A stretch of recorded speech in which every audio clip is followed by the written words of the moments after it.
de los conductores. Si analizamos la causalidad de los siniestros de tránsito en nuestro país en base a datos oficial, la primera causa de siniestros de nuestro país en un 22% son las distractores, principalmente el celular. Es un problema mundial. La segunda causa, que eso sí es totalmente preocupante, es el no respetar las señales de tránsito. Es decir, a los usuarios de la vía no les gustan los controles, no les gusta respetar el semáforo en rojo, no les gusta respetar el pare, quieren hacer su propia ley. Y ese sí es un gravísimo problema de idiosincrasia que está teniendo nuestro país. Y el tercer causalidad de siniestro es la velocidad con 17%. Pero aquí es importante aclarar algo. Una cosa es la causa del siniestro, que acabamos de ver cuáles son las tres primeras, y otra es la causa de muerte en el siniestro. Y la causa de muerte en el siniestro, la primera, es la velocidad. No es lo mismo siniestrarse a 50 km por hora que a 100 km por hora.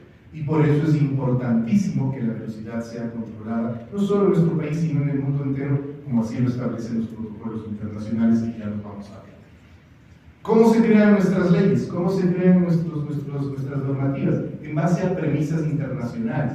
No se crean porque sí, no se crean porque se le ocurrió a un asambleísta o a una ONG o a alguna autoridad. Se crean porque existen organismos internacionales que están trabajando en seguridad vial. Muchos de ustedes se preguntarán qué tiene que ver la Organización Mundial de la Salud en temas de transporte y tránsito.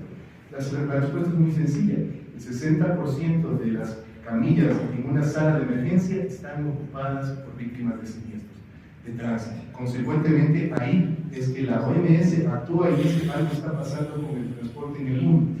Y nos establece una primera premisa para crear nuestras leyes. Primero, que las personas tienen la responsabilidad, es decir, los usuarios viales, de actuar con precaución y respeto a las leyes de tránsito. Cosa que, como acabo de mencionar, no cumplimos. 18% de los siniestros de nuestro país es por no respetar justamente esas normas, porque no nos interesa respetarlas.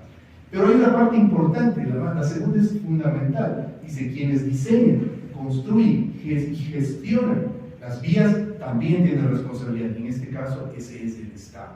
Consecuentemente, la gestión de la velocidad en vía es una responsabilidad que el Estado tiene y que está tipificada en nuestra ley en base a esta premisa dada por la Organización Mundial de la Salud.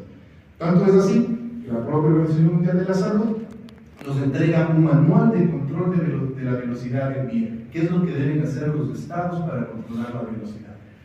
Y se basa en una premisa muy simple, que es la tolerancia de las personas al impacto de las colisiones. ¿Cómo los usuarios de las vías pueden responder ante una colisión? Evidentemente, a mayor velocidad, mayores daños va a tener. Y esto está incluido, esta premisa, en el artículo 3 de la Ley Orgánica de Transporte Terrestre.